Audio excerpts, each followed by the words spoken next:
इस पार्ट के फर्स्ट में हमें 6 साल के बाद का सीन दिखाया जाता है, जहाँ पे योनग्योल और योनहो ताइक्वांडो की प्रैक्टिस कर रहे थे, जहाँ पे योनग्योल योनहो की मदद कर रहा था उसके ताइक्वांडो की प्रैक्टिस में। जहाँ पे योनहो के कोच कहते हैं योनगिल को कि तुम भी प्रैक्टिस कर रहे हो, तुम भी इस कंपटीशन में हिस्सा ले सकते हो। कंपटीशन में हिस्सा लेने से मना कर देता है और कहता है कि मैं अपने भाई को कंपटीशन में जितवाना चाहता हूँ। यहाँ पे सीन शिफ्ट होता है और हम लोग देखते हैं कि दोनों भाई कैफे में जाकर बैठे हुए थे, जहाँ पे योनग्योल योनहो को समझा रहा था कि अगर तुम कंपटीशन में जीत गए तो तुम्हें स्कॉलरशिप और अच्छा कॉलेज मिल जाएगा, तो तुम अपने कंपटीशन पे ध्यान दो। योनहो उसकी बातों पे ध्यान नहीं दे रहा था और योनहो योनगिल की फोटो खींचता है, जिसके बाद वो इंस्टाग्राम पे पोस्ट करता है। इसके बाद योनहो योनगिल को अपने फ्रेंड के बारे में बताता है, जो उसकी न्यू फ्रेंड बनी थी हॉस्पिटल में, जो कि बिल्कुल उसकी तरह थी और बहुत ज्यादा सुंदर थी। फिर योनगिल योनहो से पूछता है अगर वो तुम्हारी तरह थी तो तुमसे बात कैसे करती थी, तो वो बोलता है लिखकर। उसके बाद सीन शिफ्ट होता है और हम लोग देखते हैं हमारे सेकंड मेन लीड और सेकंड फीमेल लीड को। हमारे सेकंड मेल लीड का नाम है हा ली चैन और सेकंड फीमेल लीड का नाम है चोई सेग्योंग। इस सीन में हम लोग देखते हैं हा ली चैन, जो एक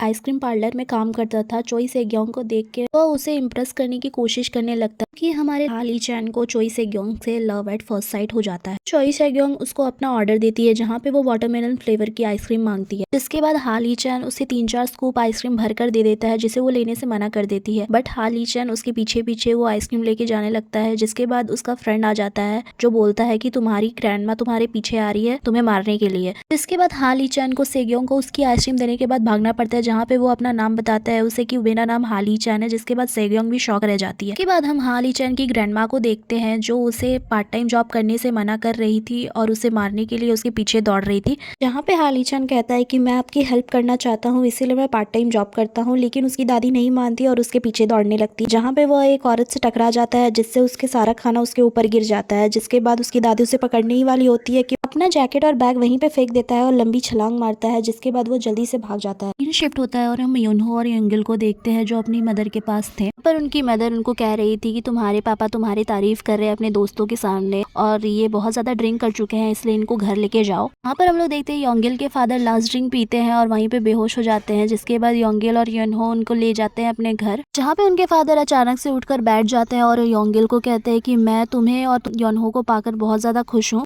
एक मेरा बेटा जो डॉक्टर बनने वाला है और एक योनहो है जो ताइक्वांडो में नेशनल टीम में जाने वाला है, मैं बहुत ज्यादा खुश हूँ। इसके बाद वो योनगिल को गले लगा लेते हैं, जहाँ पे हम लोग देखते हैं योनगिल को जो पढ़ाई कर रहा था, लेकिन पढ़ाई करते करते उसके दिमाग में कुछ आता है और वो बाहर चला जाता है मास्क पहन के। इसके बाद हम योनगिल के दूसरे जिंदगी को देखते हैं, जो वो सबसे छुपा कर रखता है, एक शानदार गिटारिस्ट का, जहाँ पे हम लोग देखते हैं वो बहुत अच्छा गिटार बजा रहा होता है, यहाँ तक कि उसका मैनेजर भी होता है। पे हम योनगिल को देखते हैं जो बहुत अच्छा गिटार बजा रहा होता है, लेकिन गिटार बजाने से पहले वो लोगों को कहता है आज ये शो मैं लास्ट करूंगा, इसके बाद मैं कोई शो नहीं करूंगा। जिसके बाद लोग बहुत ज्यादा निराश हो जाते हैं, लेकिन फिर भी वो गिटार बजाता है और लोगों को खुश करता है। यहाँ पर उसे फ्लैशबैक भी आ रहे होते हैं वो गिटार शॉप के अंकल के। जिसके बाद हम लोग देखते हैं नेक्स्ट सीन में कि बैंड के 3 मेंबर्स योनगिल को देख रहे होते हैं, क्योंकि उन्हें अपने बैंड में एक गिटारिस्ट चाहिए, इसीलिए योनगिल को अपने बैंड में शामिल करना चाहते थे। जहाँ नेक्स्ट सीन में हम लोग देखते हैं जब योनगिल अपने घर जा रहा था, तो योनगिल को वो रोककर प्लीज हमारे बैंड में शामिल हो जाओ, जहाँ पे योनगिल बिल्कुल ही मना कर देता है और कहता है कि मुझे इसमें कोई इंटरेस्ट नहीं है। यहाँ पे उस बैंड का एक मेंबर कहता है कि तुम्हें पता भी है कि तुम किसको मना कर रहे हो, हम स्पाइन 9 है। यहाँ पे योनगिल ने कहा कि कोई भी हो, लेकिन मुझे तुम्हारे साथ काम करने में कोई इंटरेस्ट नहीं है। जहाँ पे वो जाने लगा, लेकिन फिर भी एक मेंबर ने उसे अपना कार्ड दे दिया, कहा कि अगर काम करना चाहो तो ऑडिशन के लिए आ जाना। उसके बाद हम लोग योनगिल को देखते हैं जो कि स्पाइन 9 के कार्ड को देख रहा था, लेकिन फिर उसके दिमाग में क्लिक हुआ और वो साइकिल चलाकर जाने लगा। उसके बाद हम लोग देखते हैं कि उसने मन बना लिया था कि वो स्पाइन 9 बैंड में अपना हिस्सा लेगा। उसके बाद हम स्पाइन 9 बैंड को देखते हैं, जहाँ पे वो लोग कह रहे थे कि हमें एक गिटारिस्ट चाहिए। उसमें से एक मेंबर कहता है कि जरूर योनगिल आएगा, लेकिन वो लोग कहते हैं कि हमने तो उसका शक्ल भी नहीं देखा है, जरूर हैंडसम नहीं होगा, इसीलिए वो मास्क लगा कर आता है। सही वो ऐसा कहता है, वैसे ही हम लोग योनगिल को देखते हैं जो कि बिना मास्क के उनके सामने आ जाता है और कहता है कि मैं तुम्हारे बैंड में शामिल होना चाहता हूँ। उसको देखकर सारे बैंड मेंबर्स शॉक हो जाते हैं। उसके बाद सीन शिफ्ट होता है और हम हा ली चैन और उसके दोस्त को देखते हैं।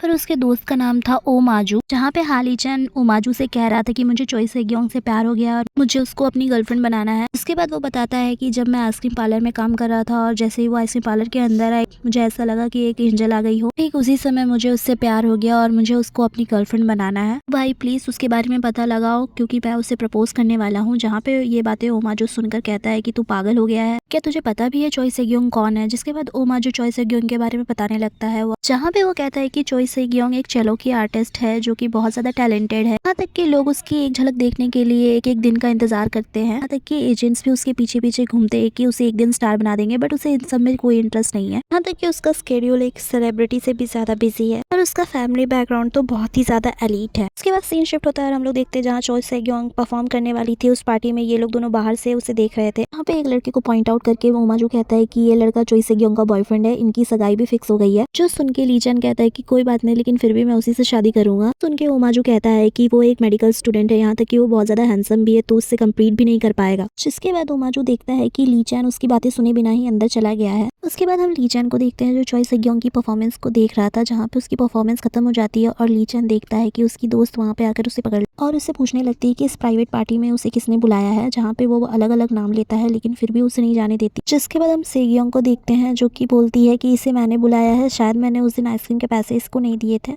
और सेग्योंग लीचैन को लेकर पार्टी से दूर आ जाती है और पूछती है कि तुम मुझे स्टॉक क्यों कर रहे हो, क्यों मेरा पीछा कर रहे हो। यहाँ पे लीचैन कहता है कि मैं तुम्हें पसंद करता हूँ। सुनकर सेग्योंग कहती है कि मेरा स्केड्यूल बहुत ज्यादा टाइट रहता है और मेरे पास ये सब के लिए टाइम नहीं है। जहाँ पे लीचैन कहता है कि तुम्हारी लाइफ बहुत ज्यादा, जिसे सुनकर सेग्योंग कहती है क्या तुम्हें स्ट्राइप्स पसंद है। वो कहता है कि हाँ वो कोल्ड ड्रिंक ना। जहाँ पर सेग्योंग कहती है कि मैं कोल्ड ड्रिंक की नहीं एक पैटर्न्स की बात कर रही हूँ, तुम्हारी जिप खुली हुई है। तो सुनकर लीचैन अपने जिप की तरफ देखने लगता है और सेग्योंग की तरफ देखता है और कहता है कि मैं जा रहा हूँ। जिसके बाद सीन शिफ्ट होता है और हम स्पाइन 9 के मेंबर्स को देखते हैं जिसमें योनग्योल भी शामिल हो गया था। और यहाँ तक कि ये लोग चारों मिलकर बहुत अच्छी सी परफॉर्मेंस दे रहे थे जो ऑडियंस को भी बहुत ज्यादा अच्छी लग रही थी। उनकी परफॉर्मेंस को हम देखते हैं कि पीछे से कोई रिकॉर्ड भी कर रहा था। जिसके बाद हम लोग देखते हैं एक प्रोडक्शन हाउस के मालिक को जो छोटे छोटे आर्टिस्ट को बड़ा स्टार बनाते थे। इसके बाद हम एक बड़े सिंगर को देखते हैं जिनका नाम था ओ दोंगजी। इन्हें बड़ा स्टार इसी प्रोडक्शन हाउस ने बनाया था। फिर हम लोग उनका इंटरव्यू देखते हैं जहाँ पे इंटरव्यूअर पूछती है कि आपने अपना बैंड कब चालू किया था। फिर वो कहते हैं कि हमने अपना बैंड स्कूल में चालू किया था, जहाँ पे हमारे बैंड का नाम था फर्स्ट लव मेमोरी मैनिपुलेटर्स। जिसे सुन के प्रोडक्शन हाउस के जो सीईओ होते हैं वो कुछ सोचने लगते हैं। जिसके बाद हम लोग देखते हैं कि उनका जो असिस्टेंट फाइन 9 के आज की परफॉर्मेंस का वीडियो दिखा रहा था, जहाँ पे वो गिटारिस्ट की बहुत ज्यादा तारीफ कर रहा था। जिसके बाद हम योंग्योल और अदर बैंड मेंबर्स को देखते हैं जो जिन्हें देखकर फैंस बहुत ज्यादा शोर मचा रहे हैं। जिससे बचकर ये लोग जैसे तैसे अपने स्टूडियो के अंदर आते हैं और योंग्योल की बहुत ज्यादा तारीफ करने लगते हैं। यहाँ पे एक मेंबर कहता है कि अगर तुम अपना मास्क उतार के परफॉर्मेंस दो तो सारे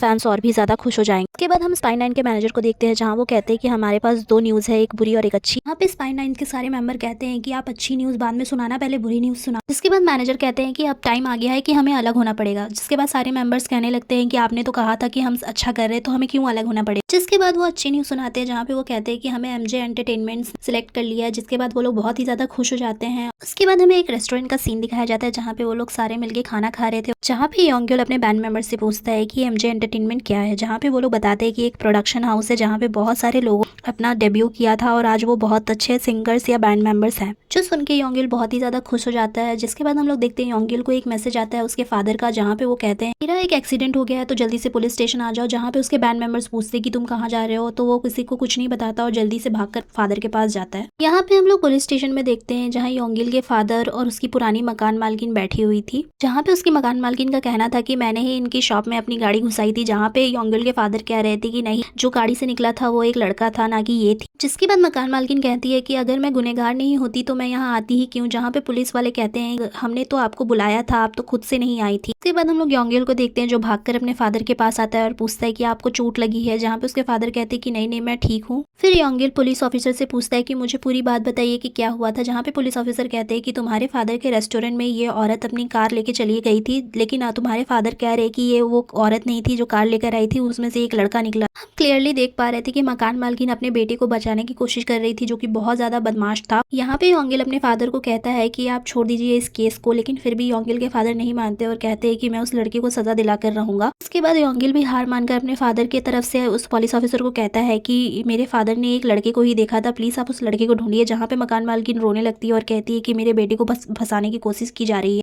उसके बाद हम सबको बाहर जाते हुए देखते हैं, जहाँ पे योंगिल को पुलिस ऑफिसर रोककर कहते हैं कि अपने फादर का साथ मत छोड़ना, उन्हें तुम्हारी बहुत ज़्यादा ज़रूरत है। जिसके बाद हम मकान मालकिन और योंगिल के फादर को लड़ते हुए देखते हैं, जहाँ पे वो कहती है कि प्लीज़ तुम मेरे बच्चे को छोड़ दो। जहाँ पे योंगिल के फादर साइन लैंग्वेज में कहते हैं कि तुम बिल्कुल भी नहीं बदली, आज से 6 साल पहले भी हमारी कोई गलती नहीं थी, लेकिन फिर भी तुमने आग लगने का पूरा जिम्मेदार हमें ठहराया था और अपने बच्चे को बचा लिया था, लेकिन अब तुम नहीं बचा पाओगे क्योंकि उसकी पूरी गलती है और मैं सीसीटीवी में ये साबित करके दिखाऊंगा। जो बातें सुनकर योंगिल बहुत ही ज़्यादा शॉक हो गया था, जिसको पता चल गया था कि उसके फादर को पता है उस दिन क्या हुआ था। उसके बाद मकान मालकिन भी पूछने लगती कि बताओ तुम्हारे फादर ने क्या कहा, जहाँ पे योंगिल भी बता देता है कि उसके फादर ने क्या कहा था, जहाँ पे उसे रियलाइज़ हो जाता है कि उसने उन लोगों के साथ बहुत ही ज़्यादा गलत किया था। So that's it for this part. अगर वीडियो अच्छा लगे तो लाइक शेयर सब्सक्राइब ज़रूर करें और नेक्स्ट पार्ट के लिए सब्सक्राइब ज़रूर कर ले। Bye bye.